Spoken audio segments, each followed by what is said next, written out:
All right, this video requires a serious pair of glasses because today we're getting down to some proper YouTube business.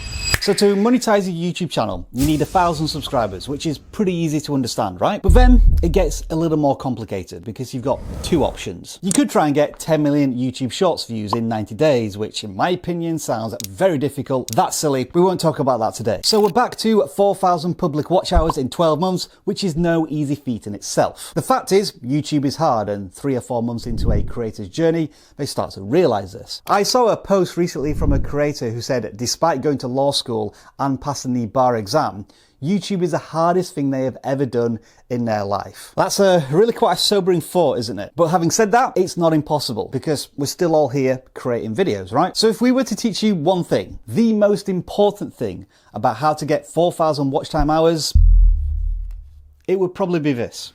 Niche, niche, niche, target audience. Whatever you want to call it, you probably want to get familiar with this concept. And here's the reason why.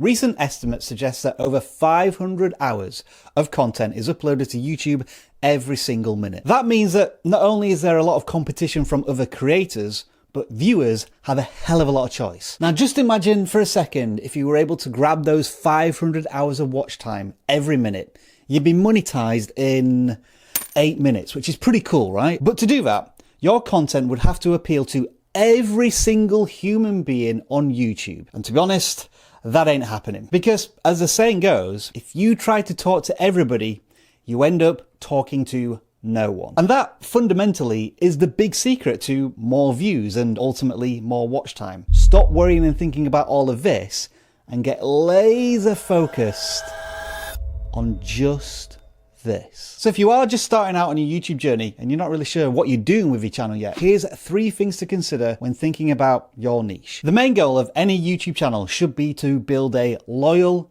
engaged, and ultimately significant audience that enjoys the content on the channel. The discovery of that content to that viewer can come in many different ways, through search, being shared on the internet, or naturally through browsing suggested on YouTube. Now, if the viewer is satisfied by that content, then typically when they next see some of your thumbnails and titles, they want to see roughly more of the same. Viewers tend to associate viewing habits with certain creators. So when someone discovers Casey Neistat, they expect to see vlogging and storytelling. With Linus Tech Tips, it's technology and building a business around it. If you're going to CoffeeZilla, you want to see him uncovering scams and fraudsters. And when it comes to vidIQ, you get the idea, right? In all cases, these creators are giving their audience mostly more of what they like and with a little bit of experimentation on top. That's why it can be useful to have one of these, by the way, a value proposition. Answer this and write it down for future reference. What should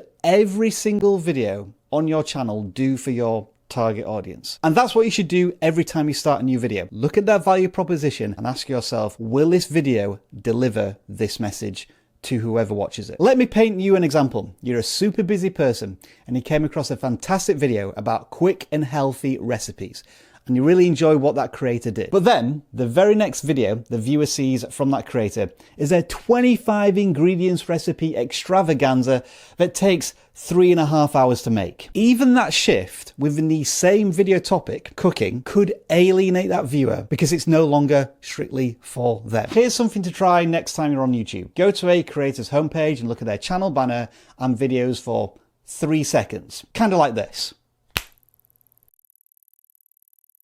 What's the channel about? If you're able to answer that after such a short amount of time looking at the channel, then that creator knows their niche, knows their target audience. You want your viewers to know instinctively they are in the right place, to say to themselves, this video was literally made for me. When that happens, viewers are far more likely to stick around for longer and watch more of your videos. And from that positive data, YouTube will go out and find more similar viewers who may be interested in your videos. And I've explained all of that without using the word algorithm once, because that's essentially what this is. So how do you pick a niche? We can start with identifying your interests. Again, it might be worth writing down the answers to these questions with your answers. What are you passionate about? What do you want to be known for? And what are you good at? Now, if you can clearly answer those 3 questions without hesitation, then stop this video and start your own video with those answers in mind. Having said that, we've already established that YouTube is very, very hard. It can often take a year or more to reach 4,000 hours of watch time and monetize your channel. So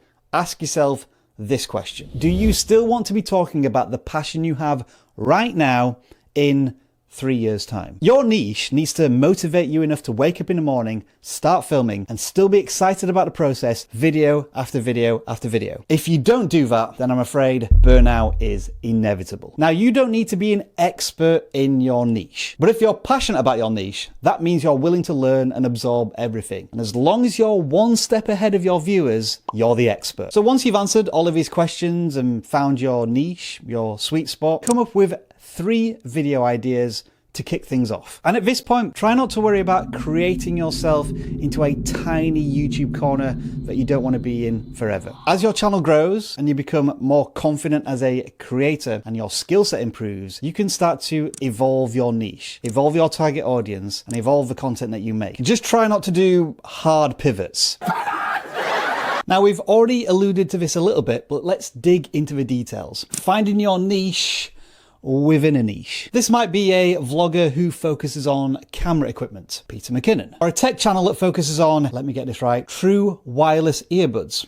That's Jeff. He works here at vidIQ. Or how about, theoretically, a fitness instructor that focuses on females over the age of 60 who have 50 minutes to do a workout. You can get as niche as that and it'll still be a successful channel. As you consistently post more and more videos for that niche, you will gain relatability and credibility. And when that happens, your audience becomes more engaged, more loyal, comes back. And it doesn't matter if they subscribe to your channel or not. Once you've got 1,000 of them, all you want viewers to do is to return to your content time and time again.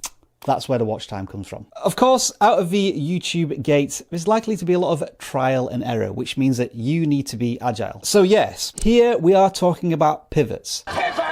But very subtle ones within your niche. Obviously, content output will vary from channel to channel, but I would say after 3 to 6 months, you've probably got at least 10 videos on your channel, if not more. And naturally, since you're starting out your YouTube journey, you're going to be doing a lot of experimenting. But from those videos, you'll be able to take some positive data points. Videos that had a higher click-through rate, videos that were watched for longer, videos that had more views. It is an obvious tactic, but it works. Pick the top 2 or 3 videos and make more videos on similar content. Really drill down into the subject. And if you haven't already done so, start doing research on your competition. There is absolutely nothing wrong with watching another content creator's video and saying to yourself, you know what? I can add to that conversation. I disagree with what they're saying, and here's why. I agree with what they're saying, but here's what I need to add. They missed out this point, I'm going to cover it. That information is 6 months old, I can update it. I'm going to be straight with you right here, right now. We have watched some of Think Media's videos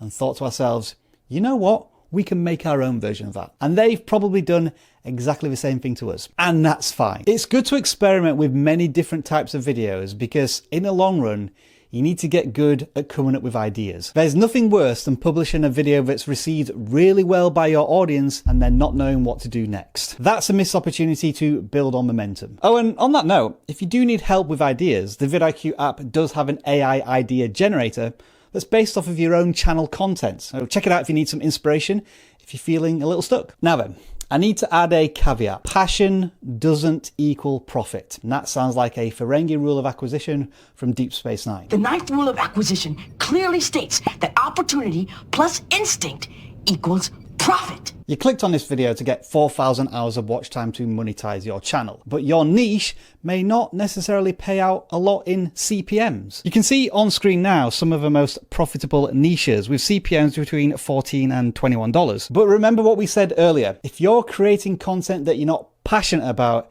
you're likely to burn out pretty quickly. Unless you're looking to simply create a business out of this and outsource all of the stuff you hate doing, go right ahead. 4,000 hours of watch time is an admirable goal to aim towards, given the rewards at the end of it. In the short term, ad revenue can be the motivation that pushes you onto the next phase of your YouTube journey. But in the long term, ad revenue will probably contribute about this much to your YouTube channel's business, especially when you consider brand deals, sponsorships, affiliate links, selling your own products and services, and so on. But that's a video for another time, unless you've got time right now, because you can watch it right here. Oh, and if you noticed a little bit of deja vu in this video, well spotted. I'm testing something.